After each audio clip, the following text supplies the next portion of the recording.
दादांच्या राष्ट्रवादीचे 35 आमदार साहेबांच्या ताब्यात. महाराष्ट्राच्या राजकारणात एक असं वादळ पुन्हा आलंय की ज्याच्याकडे संपूर्ण राजकारणाचं दुर्लक्ष होतं. हे कसं वादळ ज्याचं नाव शरद पवार साहेब आहे. ते काय करू शकतात आणि त्यांनी आत्तापर्यंत काय केलं याची कल्पना सगळ्यांना होतीच, पण सध्या त्यांच्याकडे कोणाचं लक्ष नव्हतं. पण त्यांनी असं काम केलं की ज्याने दिल्लीच्या तख्ताला हादरे दिले आहेत. एक बातमी जेव्हा समोर आली ती म्हणजे 35 आमदार साहेबांच्या ताब्यात. ही बातमी ऐकायला एवढी सोपी वाटते, पण त्याच्यामागे काय घटनाक्रम घडलेला आहे, काय याच्यामागे रहस्य दडलेलं आहे आणि महाराष्ट्राच्या राजकारणात आता कसा सत्तापालट होऊ शकतो याचा सगळा उलगडा आता होणार आहे. ज्यावेळी संपूर्ण महाराष्ट्र एका दुर्दैवी घटनेच्या धक्क्यातून सावरत होता, ज्यावेळी बारामतीच्या राजकारणात एक मोठी पोकळी निर्माण झाली होती, नेमक्या त्याच वेळी सत्तेच्या खेळातील काही खेळाडूंनी स्वतःचे डाव टाकायला सुरुवात केली होती. पण त्यांना एका गोष्टीचा विसर पडला होता, तो म्हणजे वस्ताद अजूनही मैदानात आहे. शरद पवार साहेब, ज्यांना राजकारणाचे भीष्म पितामह म्हटले जाते, त्यांनी रुग्णालयाच्या बेडवरून हातात सलाईन असताना अशा काही हालचाली केल्या की समोरच्या पैलवानाला चितपट व्हायला वेळ लागला नाही. आजच्या या विशेष भागात आपण उलगडणार आहोत तो प्रत्येक क्षण, तो प्रत्येक गुप्त फोन कॉल आणि ती प्रत्येक राजकीय चाल ज्याने महाराष्ट्राचा इतिहास बदलला. आता खरं तर या घडामोडी केव्हाच घडल्या होत्या, पण त्या आज प्रकाशात आल्या कारण की आज जे चित्र, जी बातमी समोर आली ती आजपर्यंत दाबून टाकली होती. खरं तर ही घटना आज जरी घडली असली तरी याची सुरुवात त्या काळोख्या आणि दुर्दैवी दिवसापासून होते. त्या दिवशी महाराष्ट्राने आपला एक धडाडीचा नेता गमावला. दादांच्या विमानाचा अपघात हा खरंच अपघात होता का, की भलतंच काहीतरी अदृश्य शक्तींचा हात त्याच्या मागे होता का? हा प्रश्न आजही अनुत्तरित आहे. जवळपास 25 दिवसांचा कालावधी याला झालाय. शरद पवार यांनी आपल्या पुतण्याला तळहाताच्या फोडासारखं जपलं. ज्याला राजकारणाच्या सर्वोच्च शिखरावर नेऊन बसवलं होतं, तोच योद्धा रणांगणातून अचानक रहस्यमय पद्धतीने गायब होईल हे कुणाच्याही ध्यानीमनी नव्हतं. इकडे अपघात होताच संपूर्ण महाराष्ट्रात शंकेची पाल चुकत होती. पण तेवढ्यात दादांच्या राष्ट्रवादीमध्ये काही खलबतं सुरू झाली होती. सुनेत्रा वहिनींनी शपथ घेतली खरी, पण राष्ट्रवादीचा जो कंट्रोल होता तो बळकावण्यासाठी एक मोठा गट काम करत होता. सर्वांना वाटत होतं की आता त्यांच्या मनासारखंच होईल, पण साहेबांनी जो डाव टाकला तो कोणाला दिसलाही नाही आणि कोणाला अंदाज देखील आला नाही. खरं तर दादांचा अपघात झाला होता त्यानंतर जसा जसा काळ पुढे सरकत होता तसतसं बारामती आणि राज्याचं राजकारण अक्षरशः तापू लागलं होतं. दादांच्या एक्झिटनंतर राष्ट्रवादीच्या नेतृत्वावर ताबा मिळवण्यासाठी 2 मोठे गट सक्रिय झाले होते. एका बाजूला पवार कुटुंबातील निष्ठावंत होते, तर दुसऱ्या बाजूला प्रफुल्ल पटेल आणि सुनील तटकरे यांच्यासारखे दिल्लीपर्यंत वजन असलेले अनुभवी नेते होते. राजकीय वर्तुळात अशा चर्चांना उधाण आलं होतं की आता साहेबांच्या हातातून पक्ष कायमचा निसटणार. सूत्रांकडून मिळालेली खळबळजनक माहिती सांगते की मुंबईतील काही आलिशान हॉटेल्समध्ये रात्रीच्या वेळी गुप्त खलबतं सुरू झाली होती. या बैठकांमध्ये प्रफुल्ल पटेल यांना राष्ट्रीय अध्यक्ष म्हणून घोषित करण्याची रणनीती आखली जात होती. विरोधकांना असं वाटलं होतं की सुनेत्रा वहिनींना राजकारणातला दांडगा अनुभव नाही, त्यांच्याकडे महत्त्वाची खाती किंवा अर्थ मंत्रालयाची ताकद नाही. याच गोष्टीचा फायदा घेऊन पक्ष आपल्या ताब्यात घेता येईल. त्यांना असं वाटलं होतं की शरद पवार साहेब आता वयामुळे आणि या जबरदस्त कौटुंबिक आघातामुळे पूर्णपणे खचले आहेत. पण त्यांना हे माहीत नव्हतं की साहेब जेव्हा शांत असतात तेव्हा ते समोरच्याच्या पराभवाची स्क्रिप्ट लिहित असतात. या संघर्षात आता महत्त्वाची भूमिका बजावली ती म्हणजे आमदारांच्या मानसिकतेने. अजितदादांसोबत गेलेले 35 आमदार हे केवळ सत्तेसाठी तिथे नव्हते, तर त्यांचा दादांवर विश्वास होता.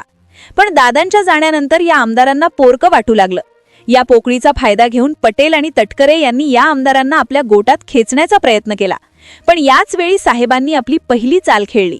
त्यांनी सुरुवातीला कोणतीही आक्रमक प्रतिक्रिया दिली नाही.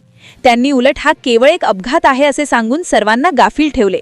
ही त्यांची दिशाभूल करण्याची रणनीती होती, जेणेकरून विरोधकांनी आपली सर्व कार्डे आधीच बाहेर काढावीत. आणि नेमकं तसंच झालं.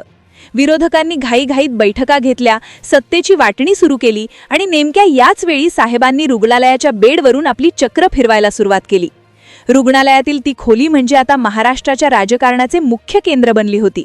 साहेबांच्या हाताला सलाईन जोडलेली होती, पण त्यांचा मेंदू 35 आमदारांच्या भविष्याचा विचार करत होता. त्यांनी एकामागून एक आमदारांना व्यक्तिगत फोन करण्यास सुरुवात केली. त्यांनी कोणालाही ओरडून किंवा धाक दाखवून परत येण्यास सांगितले नाही. त्यांनी फक्त जुन्या संघर्षाच्या आठवणी, त्यांनी एकत्र काढलेले दिवस आणि भविष्यातील संकटांची जाणीव करून दिली.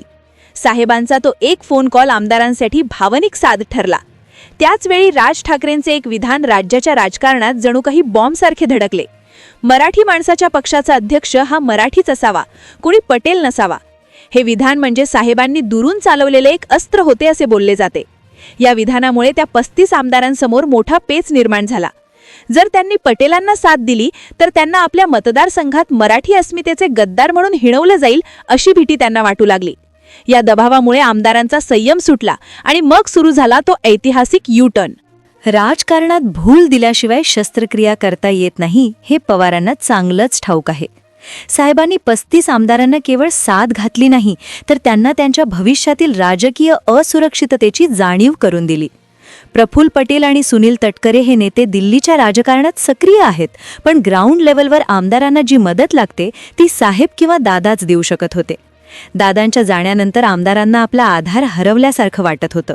साहेबांनी नेमकी हीच नस पकडली. त्यांनी आमदारांना सांगितलं की मी अजून थकलेलो नाही आणि तुम्हाला पोरकं होऊ देणार नाही. या एका वाक्याने 35 आमदारांचे मनपरिवर्तन व्हायला सुरुवात झाली. दुसरीकडे दिल्लीतील चाणक्य समजले जाणारे नेते आपल्याच गणितात मग्न होते. त्यांना वाटलं होतं की आमदारांची सही घेतली म्हणजे काम झालं. पण महाराष्ट्राचं राजकारण हे दिल्लीच्या वातानुकूलित खोल्यांतून नाही तर इथल्या लाल मातीतून चालतं. राज ठाकरेंच्या विधानाने जेव्हा मराठी अस्मितेचा मुद्दा ऐरणीवर आला तेव्हा आमदारांना जाणीव झाली की जर आपण पटेल कार्डाला पाठिंबा दिला तर उद्या शेतकरी आणि कष्टकरी जनता आपल्याला जाब विचारल्याशिवाय राहणार नाही. साहेबांनी अत्यंत शिताफीने हा अस्मितेचा चेंडू विरोधकांच्या कोर्टात टाकला होता. या प्रवासात छगन भुजबळांसारख्या ज्येष्ठ नेत्यांची भूमिकाही अत्यंत महत्त्वाची ठरली. भुजबळ सुरुवातीला साहेबांना भेटायला गेले तेव्हा त्यांना वाटलं होतं की साहेब सत्तेबद्दल किंवा पदाबद्दल काहीतरी बोलतील, पण साहेबांनी त्यांच्याशी सत्तेवर एक अवाक्षरही न काढता केवळ जुन्या आठवणी काढल्या. साहेबांच्या या मौनाने भुजबळांना जाणीव करून दिली की वाघ कितीही जखमी झाला तरी तो शिकार करायला विसरत नाही. साहेबांच्या डोळ्यांतील ती चमक आणि चेहऱ्यावरील ते गूढ स्मित सर्व काही सांगून जात होतं. आमदारांना हे कळून चुकलं की दिल्लीच्या तख्तापेक्षा बारामतीची माती आणि साहेबांचा आशीर्वाद जास्त महत्त्वाचा आहे. पक्षांतर्गत या धुसफुशीमुळे प्रफुल्ल पटेल आणि सुनील तटकरे यांचा गट काहीसा बॅकफूटवर गेला.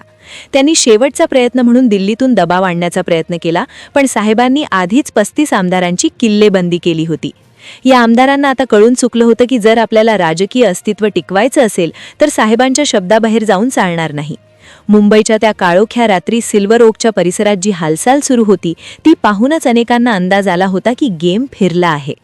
कथेचा अंतिम उलगडा किंवा क्लायमॅक्स तेव्हा आला जेव्हा साहेबांनी सुनेत्रा वहिनींचे नाव अध्यक्षपदासाठी अचानक सुचवले. ही साहेबांची अशी गुगली होती की विरोधकांकडे त्यावर कोणतेही उत्तर उरले नाही. सुनेत्रा वहिनींचे नाव समोर करून साहेबांनी हे सुनिश्चित केले की पक्षाची सत्ता आणि बारामतीची सूत्रे ही पवार घराण्यातच राहतील. यामुळे अजितदादांच्या समर्थकांना भावनिक दिलासा मिळाला आणि विरोधकांना सत्तेच्या दारापर्यंत जाऊनही रिकाम्या हाताने परतावे लागले. 35 आमदार पुन्हा एकदा सिल्वर ओकच्या वाटेवर चालू लागले. ही केवळ एक राजकीय कथा नाही तर ती एका अशा व्यक्तीची जिद्द आहे ज्याने 80व्या वर्षी ही जगाला दाखवून दिलं की मैदान अजून रिकामं झालेलं नाही. अजितदादांच्या जाण्याचा धक्का पचवून साहेबांनी ज्या शिताफीने पक्षाची विखुरलेली शक्ल एकत्र केली त्याला तोड नाही. CIDचा अंतिम अहवाल भविष्यात काय सांगेल तो तांत्रिक बिघाड होता की कट हे येणारा काळच ठरवेल. पण आजच्या घडीला तरी साहेबांनी हा राजकीय सामना पूर्णपणे आपल्या बाजूने फिरवला आहे. महाराष्ट्राच्या मातीतला हा भीष्माचार्य आजही तितकाच अभेद्य आणि अनाकलनीय आहे. या संपूर्ण प्रक्रियेत साहेबांनी दाखवून दिलं की वय हा केवळ एक आकडा आहे. खरा खेळ हा अनुभवाचा आणि संयमाचा असतो. आज महाराष्ट्राची जनता या घटनेकडे मोठ्या कुतूहलाने पाहत आहे. रोहित पवारांनी उपस्थित केलेले प्रश्न, CIDचा सुरू असलेला तपास आणि 35 आमदारांचे हे नाट्यमय पुनरागमन या सर्व गोष्टी एका मोठ्या रहस्याकडे बोट दाखवत आहेत. काय खरंच दादांचा घातपात झाला होता का हा केवळ एक दुर्दैवी अपघात होता? CIDच्या अहवालात काही खळबळून खुलासे होतील का? या प्रश्नांची उत्तरे आपल्याला लवकरच मिळतील. पण तोपर्यंत साहेबांच्या या मास्टर गेमची चर्चा अख्ख्या देशात सुरू राहणार आहे. वस्तात तोच असतो जो शेवटपर्यंत आपला मुख्य डाव कोणालाही कळू देत नाही. साहेबांनी हे सिद्ध केलं की ते आजही महाराष्ट्राच्या राजकारणाचे अघोषित राजे आहेत.